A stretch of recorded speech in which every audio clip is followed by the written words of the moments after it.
Idea के बारे में बात करेंगे, क्योंकि इस कंपनी में रिसेंटली कुछ इवेंट्स हुए हैं जिसकी वजह से रिटेल इन्वेस्टर्स का इंटरेस्ट इसमें ट्रिगर हुआ है। और ये इंटरेस्ट आप क्लियरली इस कंपनी के शेयर प्राइस में देख सकते हैं, जहां पर इसके शेयर ने in the last few days up to 50% का रिटर्न रजिस्टर किया है and retail investors continue to be optimistic in this company. तो इसीलिए आज की वीडियो में हम वोडाफोन आइडिया के ऊपर एक क्लियर अंडरस्टैंडिंग पाने की कोशिश करेंगे, जहां पर हम इस कंपनी के जो करंट बिजनेस सिचुएशन है उसके बारे में डिस्कस करेंगे, कंपनी का जो डेट बर्डन है और एजीआर ड्यूज है उसके बारे में डिस्कस करेंगे। इसके अलावा अभी करंट मार्केट प्राइस पे कंपनी का वैल्यूएशन क्या है, कंपनी फंड रेजिंग के लिए क्या प्लान कर रहा है और रिसेंटली वो क्या क्या इवेंट्स है जिसकी वजह से इस कंपनी में ऑप्टिमिज्म ट्रिगर हो रहा है, उन सारे पॉइंट्स के बारे में आज की वीडियो में हम डिस्कस करेंगे। और फाइनली वीडियो के एंड में इसके जो कलेक्टिव एडवांटेजेस है और डिसएडवांटेजेस है जो इन्वेस्टर्स के फेवर में और अगेंस्ट काम करता है, उनको समराइज करेंगे और कंक्लूजन डिराइव करने की कोशिश करेंगे। तो बहुत ही इंपॉर्टेंट वीडियो है, कोई भी इंफॉर्मेशन मिस किए बिना वीडियो में एंड तक बने रहिए। और उसके अलावा स्टॉक मार्केट के रेगुलर में से एक वोडाफोन आइडिया भी है एंड ऑफ कोर्स 2018 से पहले वोडाफोन और आइडिया सेलुलर दोनों अलग अलग कंपनीज थे और दोनों राइवल कंपनीज थे, लेकिन जियो डिसरप्शन होने के बाद दोनों कंपनीज ने सोचा कि अपना बिजनेस मर्जर करने में ही फायदा है और इसलिए अगस्त 2018 में वोडाफोन और idea cellular merge the business and they formed a single entity called Vodafone idea, जिसको उन्होंने रिसेंटली वीआई के नाम से भी रीब्रांडिंग किया है। और इस न्यूली फॉर्म्ड मर्जर्ड एंटिटी में Vodafone group around 45.2% of the company own करता है और Aditya Birla group around 26% of the company own करता है। और जब ये दोनों कंपनीज मर्ज हुए तो इनके एसेट्स भी मर्ज हुए और इनके सब्सक्राइबर बेस भी मर्ज हुआ, जिसकी वजह से अभी ये कंपनी इंडिया का लार्जेस्ट स्पेक्ट्रम होल्डर है, जहां पर इस कंपनी के पास अभी अप्रोक्सीमेटली अराउंड 1850 मेगाहर्ट्ज का स्पेक्ट्रम है। और ये कंपनी अभी इंडिया में more than 4,87,000 towns and villages को कवर कर सकता है। And just to add a point, मैंने देखा है कि बहुत सारे इन्वेस्टर्स के माइंड में एक जनरल क्वेश्चन होता है कि टेलीकॉम में ये स्पेक्ट्रम क्या होता है। तो अगर मैं आपको इन ब्रीफ बताऊं तो ये स्पेक्ट्रम एक तरीके का इनविजिबल रेडियो फ्रीक्वेंसी होता है जिससे आप वायरलेस कम्युनिकेशन कर सकते हो। और ये जो स्पेक्ट्रम होता है वो दो स्पेक्ट्रम्स में डिवाइडेड होता है, एक ऑप्टिकल स्पेक्ट्रम और दूसरा रेडियो स्पेक्ट्रम। और ये जो रेडियो स्पेक्ट्रम होता है उसमें कुछ फ्रीक्वेंसीज है जिसको हम वायरलेस कम्युनिकेशन के लिए यूज कर सकते हैं। यानी आप इस रेडियो वेव स्पेक्ट्रम को एक तरीके का हाईवे रोड मान सकते हैं, जहां से जो टेलीकॉम कंपनीज होती है वो अपने डेटा और अपने मैसेजेस को एक जगह से दूसरी जगह सेंड कर सकते हैं। और ये कम्युनिकेशन आपका इंटरनेट भी हो सकता है, एसएमएस हो सकता है या वॉइस कॉल भी हो सकता है। और ये जो स्पेक्ट्रम का रोड है या हाईवे है जिसको टेलीकॉम कंपनीज कम्युनिकेशन के लिए यूज करते हैं, इस हाईवे को या इस रोड को गवर्नमेंट ऑफ इंडिया कंट्रोल करता है थ्रू डिपार्टमेंट ऑफ टेलीकम्युनिकेशंस। यानी अगर टेलीकॉम कंपनीज को 2G हाईवे यूज करना है या 3G हाईवे, 4G हाईवे या 5G हाईवे यूज करना है तो उन्हें गवर्नमेंट ऑक्शन में पार्टिसिपेट करना होगा और इसको यूज करने के लिए राइट्स बाय करने पड़ेंगे। और ये जो टेलीकॉम स्पेक्ट्रम है, आप इसको भले ही विजिबली देख नहीं सकते या आप इसको टच एंड फील नहीं कर सकते, लेकिन इस एसेट का वैल्यू बहुत ही ज्यादा है। और इसी वैल्यू के लिए बहुत सालों पहले 2G स्पेक्ट्रम केस में गवर्नमेंट की तरफ से एक बहुत बड़ा स्कैम भी हुआ था। और बाय चांस अगर आपको वो स्कैम याद है तो कमेंट सेक्शन में उसके बारे में जरूर बताएं।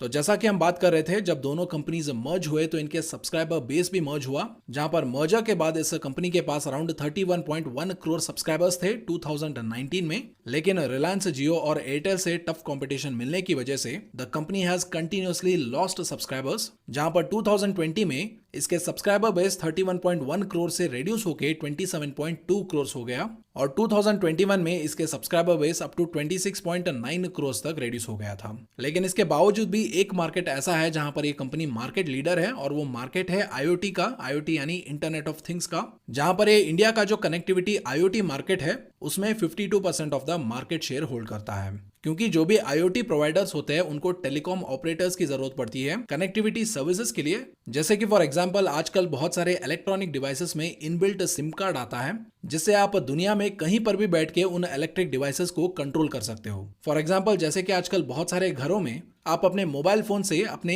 लाइट्स, एसी, फैन, ऐसे कई सारे इलेक्ट्रॉनिक डिवाइसेस कंट्रोल कर सकते हो। और ये जो इलेक्ट्रॉनिक डिवाइसेस है उसमें एक इनबिल्ट सिम कार्ड आता है या इनबिल्ट कनेक्टिविटी डिवाइस आता है जो उन डिवाइसेस को आपके मोबाइल फोन के साथ कनेक्ट करता है। और ये जो इनबिल्ट कनेक्टिविटी डिवाइस है या सिम कार्ड है जो आईओटी डिवाइसेस में यूज किया जाता है, उस मार्केट में Vodafone idea 52% market share hold करता है। तो ये था वोडाफोन आइडिया का एक ब्रीफ बिजनेस इंफॉर्मेशन। तो अभी चलिए बात करते हैं इसके एजीआर ड्यूज सिचुएशन के बारे में, जो कि इस कंपनी के केस में बहुत ही ज्यादा इंपॉर्टेंट और क्रिटिकल हो गया है। और टेलीकॉम कंपनीज के केस में ये AGR ड्यूज क्या है? तो ये जो टेलीकॉम कंपनीज है, they pay a lot of money in the form of licensing fees and spectrum usage fees to the government of India. तो इसलिए गवर्नमेंट ऑफ इंडिया ने 1999 में टेलीकॉम कंपनीज को एक नया सिस्टम ऑफर किया, जहां पर ऐसे फीस को गवर्नमेंट ऑफ इंडिया ने रिड्यूस किया और बदले में सर्टेन परसेंटेज ऑफ रेवेन्यू पे करने के लिए बोला। और telecom companies were more happy to oblige, और उन्होंने एक्सेप्ट भी कर लिया। लेकिन वहां पर एक मेजर मिसअंडरस्टैंडिंग ये था कि टेलीकॉम कंपनीज ने ये सोचा था कि गवर्नमेंट ऑफ इंडिया ये जो टेलीकॉम सर्विसेज से जो रेवेन्यू जनरेट होता है उससे हिस्सा मांग रहा है। लेकिन वही गवर्नमेंट ऑफ इंडिया ये जो टेलीकॉम कंपनीज के जो डिविडेंड्स आते हैं, या हैंडसेट सेल होता है, रेंट आता है, स्क्रैप एसेट सेल करने से जो प्रॉफिट आता है, उन सब में भी रेवेन्यू हिस्सा मांग रहा था।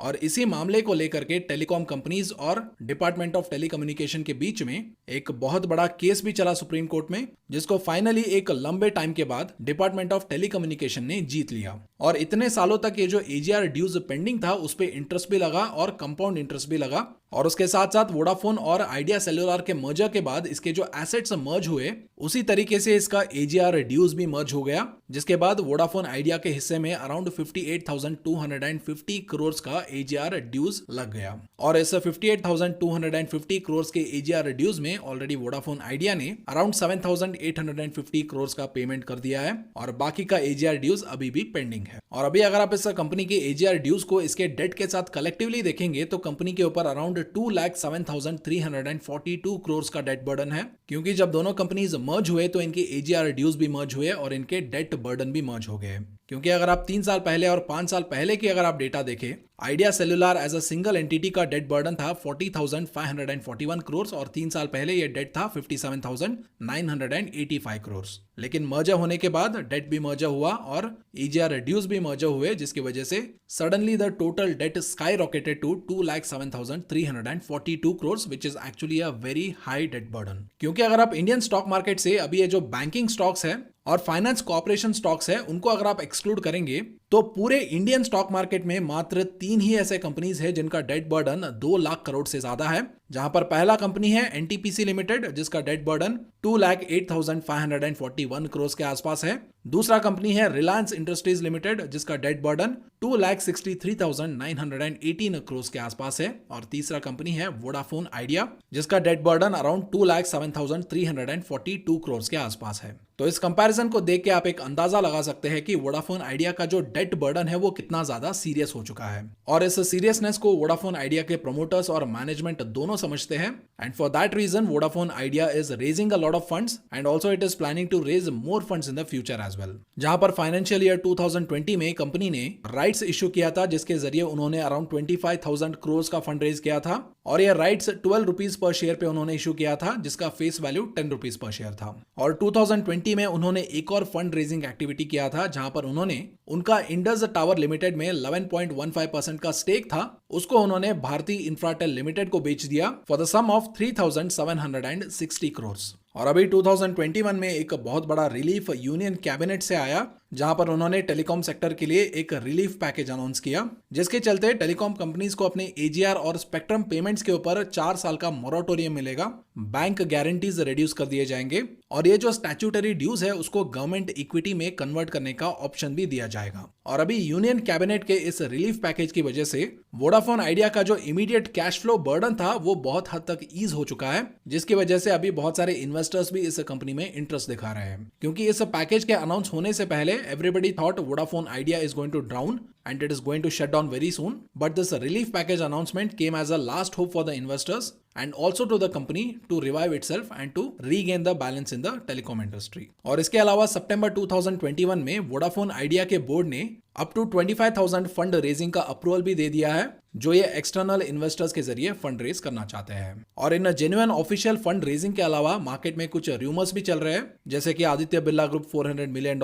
इन्वेस्ट करेंगे, वोडाफोन ग्रुप $200 मिलियन इन्वेस्ट करेगा, और वोडाफोन ग्रुप अपना 28.12% का इंडस टावर स्टेक बेचेगा, और वो 23,000 करोड़ वोडाफोन आइडिया में इन्वेस्ट करेगा। तो ऐसे कई सारे रूमर्स न्यूज चैनल्स पे सरफेस होते हैं, लेकिन अभी तक ऐसे न्यूज का कोई भी ऑफिशियल कंफर्मेशन वोडाफोन ने भी नहीं दिया है और आदित्य बिरला ग्रुप ने भी नहीं दिया है। और इसके अलावा कोई और र्यूमर है जिसको आपने सुना है वोडाफोन आइडिया के बारे में तो उसको कमेंट सेक्शन में आप जरूर शेयर कर सकते हैं। तो चलिए अभी डिस्कशन को आगे बढ़ाते हैं और बात करते हैं उस रीजन के बारे में जिसकी वजह से रिसेंटली वोडाफोन आइडिया के शेयर में तेजी देखने को मिला था। और वो रीजन था कि वोडाफोन आइडिया अपने जो बॉन्ड होल्डर्स है उनका इंटरेस्ट पे करने वाला है अप टू 6,000 करोड़ का स्टार्टिंग फ्रॉम December 13 मार्च 2022। और वोडाफोन आइडिया ने इस 6,000 करोड़ को फंड रेजिंग के थ्रू एक्वायर किया है जिससे वो बॉन्ड होल्डर्स के इंटरेस्ट रीपेमेंट करेगा। And apparently market saw this as a positive news and the stock price started rising and a lot of retail investors started buying the stock। और अभी ये जो डेवलपमेंट हुआ है, will this impact the fundamentals of the company?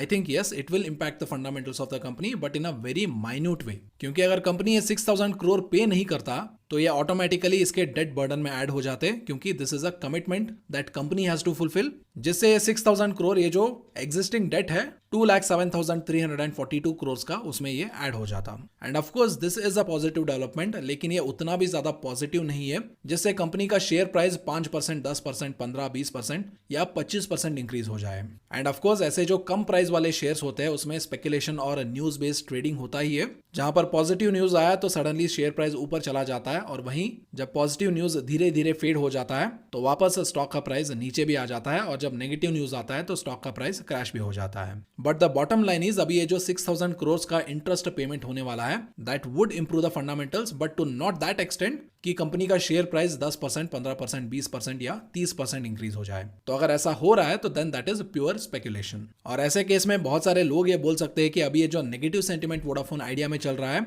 और इसके जो poor fundamentals है इसको अगर आप कंसिडर करेंगे तो may be stock under valued है, जिसकी वजह से ऐसे पॉजिटिव न्यूज आने पे ये ऊपर जा रहा है। तो अगर आप ऐसे सोचते हैं तो it is a fair argument, लेकिन उस आर्ग्यूमेंट को हमें क्रॉस वेरीफाई भी करना होता है। तो चलिए उसको एक छोटा सा वैल्यूएशन एनालिसिस से क्रॉस वेरीफाई करते हैं, and with that analysis we'll try to understand whether Vodafone Idea is worth it to buy at current levels. तो अभी वोडाफोन आइडिया में total number of equity shares कितना है? अराउंड 2,874 करोड़ के आसपास है। तो अगर हम वोडाफोन आइडिया के केस में एक्सट्रीमली पॉजिटिव भी होते हैं तो हम इस कंपनी को इसके नियरेस्ट कॉम्पिटिटर एयरटेल के साथ वैल्यू कर सकते हैं, जहां पर करंट प्रॉफिट लेवल्स पे भारतीय एयरटेल का पी रेशियो है अराउंड 35। तो अभी हम क्या करेंगे, वोडाफोन आइडिया को भी अराउंड 35 पी रेशियो पे ही वैल्यू करेंगे, assuming that Vodafone Idea will also someday become a strong company like Bharti Airtel sometime in the future। तो अभी वोडाफोन आइडिया 35 पी वैल्यूएशन पे अराउंड 17 रुपीज पे ट्रेड करना चाहता है। तो वोडाफोन आइडिया को एटलीस्ट 1,400 करोड़ का नेट प्रॉफिट कमाना पड़ेगा,